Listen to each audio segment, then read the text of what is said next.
Alors, Power BI, c'est un outil, tout d'abord de data visualisation, mais dynamique et considéré dans la famille de la business intelligence ou de l'information décisionnelle en français.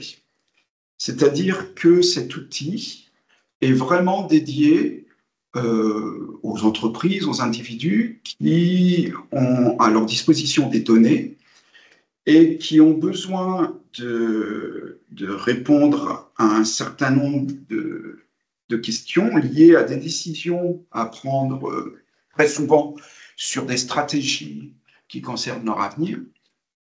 Et donc, c'est un outil qui est surtout dédié à ce travail-là de réponse, d'accompagnement en prise de décision. Le pari qu'a fait Microsoft quand ils ont lancé cet outil, et qui est, à mon sens, en passe de réussir, c'est de pouvoir récupérer des données, peu importe où elles se trouvent, peu importe leur forme. Et donc, pour pouvoir récupérer des données, on utilise des collecteurs qui permettent donc de récupérer des données sur n'importe quel type de base de données, des données présentes sur des réseaux locaux, des réseaux d'entreprises, sur Internet, des données basiques type via des fichiers Excel, via des fichiers CSV, etc. Donc, en fait, cette première petite icône-là permet de dire qu'on peut récupérer des données partout, et c'est-à-dire qu'il ne faut pas hésiter à compléter les données entreprises avec d'autres données qu'on peut récupérer très facilement. C'est l'idée. Pour tout le monde, ici, donc, il y a deux catégories d'utilisateurs, on va dire, de Power BI. Il y a les concepteurs. Là, ce n'est pas vraiment pour tout le monde, parce que ça demande quand même un certain savoir-faire. Il faut quelques mois d'apprentissage pour prendre vraiment en main cet outil.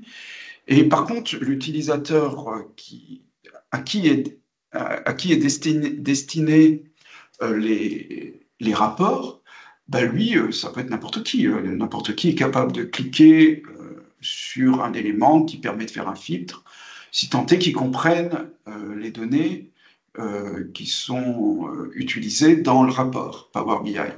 Donc c'est en ce sens-là que c'est dédié à tout le monde. Pour chaque décision, alors c'est peut-être un petit peu optimiste là, mais effectivement, on peut envisager d'être accompagné par cet outil-là pour un grand nombre de décisions à prendre, c'est clair, notamment dans le monde des entreprises et notamment dans les choix marketing. Alors là, on a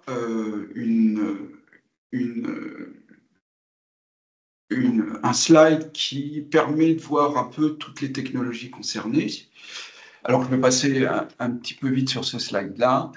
Ici, on a les technologies concernées par les données. Donc, il y a des données qui sont hébergées sur des clouds. Il y a des données qui sont hébergées dans, par exemple, OneDrive. Des données qui sont hébergées sur votre ordinateur, sur le réseau local de votre entreprise, etc. Et notamment, bien entendu, les bases de données, peu importe où elles se trouvent.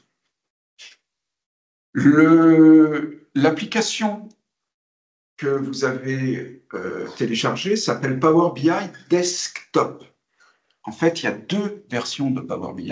Il y a le Power BI Desktop qui tourne actuellement uniquement sur Windows, et il y a le Power BI Service qui est accessible en ligne sur n'importe quel, alors peu importe le système d'exploitation, hein, il suffit d'avoir un accès Internet et d'avoir un compte Power BI. Alors pas forcément payant, mais il suffit d'avoir un compte Power BI.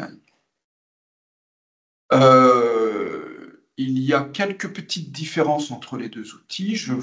On aura le temps de signaler ces différences. On verra à l'usage. Et là, ce sont les endroits, entre guillemets, où on peut observer, où les utilisateurs lambda auxquels sont adressés les rapports peuvent les utiliser. Il y a les ordinateurs, que ce soit de bureau ou les portables, il suffit d'avoir des navigateurs. Ou si vous avez installé Power BI Desktop, vous pouvez consulter les rapports dans ces environnements-là. On peut également, par le biais des applications Android, iOS, voir nos rapports, que ce soit sur smartphone ou tablette. Hein. Donc, on peut consulter des rapports pratiquement sur tous les devices. Alors là, ça résume la situation. Vous pouvez observer donc que ça, c'est un rapport, alors pas typique, hein, il est constitué de plusieurs visuels. C'est ça un rapport Power BI. Je montrerai dans plus de détails très prochainement. Et donc là, vous voyez le type de rapport qui peut être créé. Vous voyez la version sur Power BI Desktop, la version sur Power BI Service.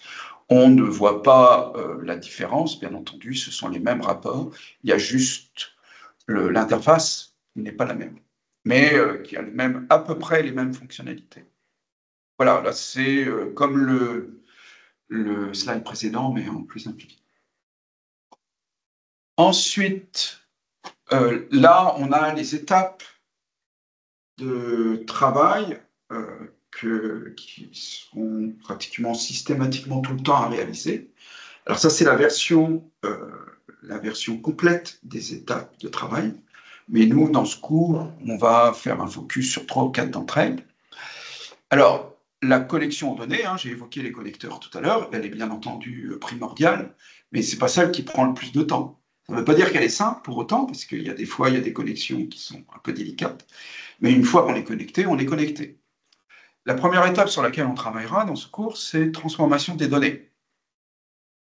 C'est là, on travaillera pas véritablement dans Power BI Desktop, mais plutôt dans ce qu'on pourrait appeler une extension qui est également présente dans Excel, c'est Power BI Query, qui permet on va résumer ça en nettoyer les données et les préparer pour que les visualisations qu'on va réaliser soient les plus propres possibles et les plus efficaces. Ensuite, une fois qu'on a réalisé ça, il va falloir, sauf si c'est fait spontanément, ça arrive que lorsqu'on passe dans Power BI Desktop, le modèle de données soit parfait, qu'on n'ait pas besoin de le modifier. Bon, c'est relativement rare, on a souvent quand même besoin de retravailler ce qu'on appelle le modèle de données. Pour ceux qui ont un peu d'expérience dans le monde des bases de données, le modèle de données, c'est exactement le modèle de données qu'on voit dans les bases de données. Ensuite, alors là, l'ordre, on peut le contester un peu. L'exploration des données, on peut le faire dès la transformation des données. Hein. Il s'agit de parfaitement comprendre les données avant de pouvoir construire des visuels en connaissance de ces données. Et là, cette étape-là, donc c'est la troisième étape. Hein, les deux premières, c'était transformation des données et modélisation des données, sur lesquelles nous allons fortement travailler. Alors, exploration des données, on travaille forcément tout le temps là-dessus. Mais je ne l'inclus pas dans les 3-4 grandes phases de travail. Par contre, visualisation des données, c'est là où on va mettre en place le rapport avec un certain nombre de visuels. Donc, c'est un temps extrêmement important de notre apprentissage. Ensuite, on met en ligne, on publie les rapports, donc on peut les publier de manière différente. Hein. Soit c'est pour qu'ils apparaissent, par exemple, dans un smartphone, dans une tablette, soit sur le web, on verra les différentes façons de partager des rapports. Et alors, les étapes suivantes, c'est le concepteur, lui, il est concerné par les étapes 1 à 6. Hein.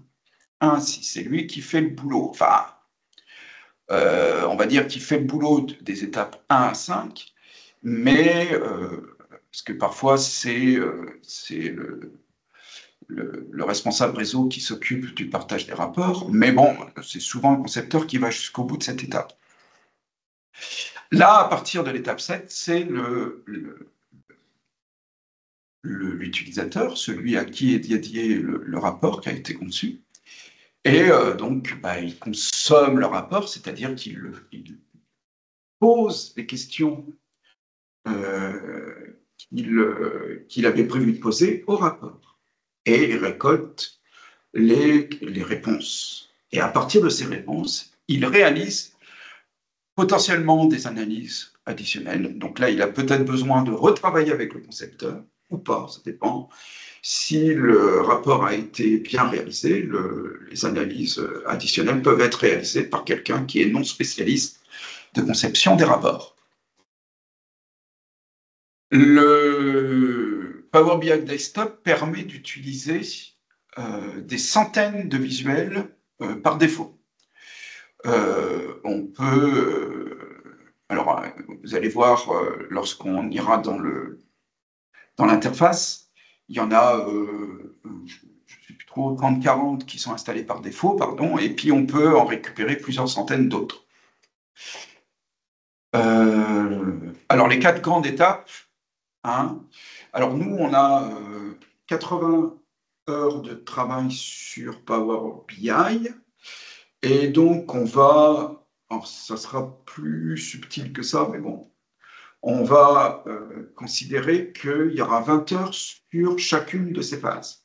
20 heures de préparation des données, 20 heures sur la modélisation, parce que c'est un domaine éminemment délicat, 20 heures sur la visualisation et 20 heures sur le partage et la collaboration, et notamment savoir comment attribuer des rôles et quels sont les droits qu'on peut distribuer, qu'on peut affecter.